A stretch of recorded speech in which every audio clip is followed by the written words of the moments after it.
नमस्कार, स्वागत है आप सभी का एक बार फिर से आपके अपने YouTube channel science by Anil sir पर। इस वीडियो में आज अपन देखने वाले हैं रासायनिक अभिक्रिया का एक अन्य प्रकार, और वो है ताप के आधार पर। पिछले जो वीडियो थे उनमें हमने रासायनिक अभिक्रिया के जो चारों प्रकार थे उनको देखा था, वो थे अभिकारकों की क्रिया और प्रकृति के आधार पर। इस वीडियो में हम देखेंगे रासायनिक अभिक्रिया के जो प्रकार हैं वो है ताप के आधार पर। तो ताप के आधार पर रासायनिक अभिक्रिया दो प्रकार की होती हैं। इनमें से एक तो है ऊष्मा शोषी अभिक्रिया, ऊष्मा शोषी अभिक्रिया, तथा दूसरी होती है ऊष्मा क्षेपी अभिक्रिया, ऊष्मा क्षेपी अभिक्रिया। ताप के आधार पर रासायनिक अभिक्रियाएं दो प्रकार की हैं, एक है ऊष्मा शोषी अभिक्रिया और दूसरी होती है ऊष्मा क्षेपी अभिक्रिया। अब पहली अभिक्रिया की बात करें, ऊष्मा शोषी अभिक्रिया क्या होती है। तो देखो, जितनी भी अभिक्रियाएं हमने अब तक पढ़ी हैं लगभग इनकी परिभाषाएं इनके नाम में ही छुपी हुई हैं, हमें कोई रटने की यहाँ आवश्यकता नहीं पड़ेगी। ऊष्मा शोषी अभिक्रिया यानी ऐसी अभिक्रिया जो ऊष्मा को अवशोषित करती है या ऊष्मा को सोखती है, उसको तो कहते हैं ऊष्मा शोषी अभिक्रिया।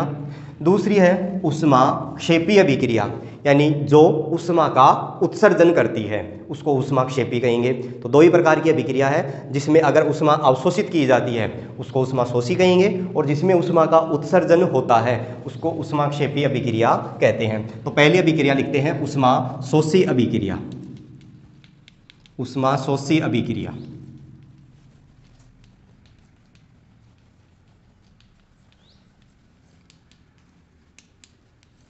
इसकी परिभाषा होगी ऐसी रासायनिक अभिक्रिया, ऐसी रासायनिक अभिक्रिया जिसमें ऊष्मा अवशोषित की जाती है, जिसमें ऊष्मा अवशोषित की जाती है उसे ऊष्मा शोषी अभिक्रिया कहते हैं। यानी इसमें क्या होगा, अभिक्रिया ऊष्मा को अवशोषित करेगी जिससे परखनली ठंडी महसूस होगी। तो इसके लिए एक समीकरण देखते हैं, नाइट्रोजन N2 प्लस O2, इनकी क्रिया से बनेगा N2O4, और आगे अपन दर्शा रहे हैं ऊष्मा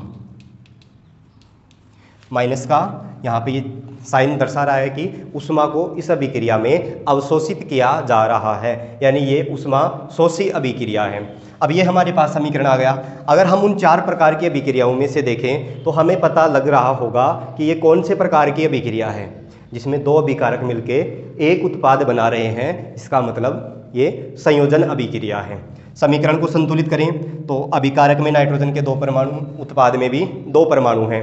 अभिकारक में ऑक्सीजन के 2 परमाणु हैं, लेकिन उत्पाद में ऑक्सीजन के 4 परमाणु हैं। तो हमें अभिकारक में भी ऑक्सीजन के परमाणुओं को 4 करने के लिए इसको 2 से गुणा करना पड़ेगा। इस प्रकार से अपना ये समीकरण संतुलित हो गया।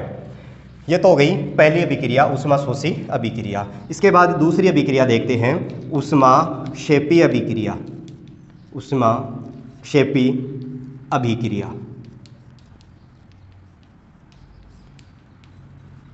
इसमें ऊष्मा का उत्सर्जन होगा, ऊष्मा का उत्सर्जन होने से परखनली है वो गर्म हो जाएगी। तो इसके लिए परिभाषा लिखेंगे, ऐसी रासायनिक अभिक्रिया, ऐसी रासायनिक अभिक्रिया जिसमें ऊष्मा का उत्सर्जन होता है, यानी ऊष्मा इसमें बाहर निकलेगी, ऊष्मा का उत्सर्जन होता है, उसे ऊष्मा क्षेपी अभिक्रिया कहते हैं, ऊष्मा क्षेपी अभिक्रिया कहते हैं। इसके लिए समीकरण लें, N2 प्लस H2 NH3 बनेगा और प्लस ऊष्मा उत्पन्न होगी, यानी यहाँ पे उष्मा का उत्सर्जन होगा। ऐसे समीकरण को हमने पहले भी संतुलित किया था, तो इस समीकरण को आप खुद संतुलित कर सकते हो। इसके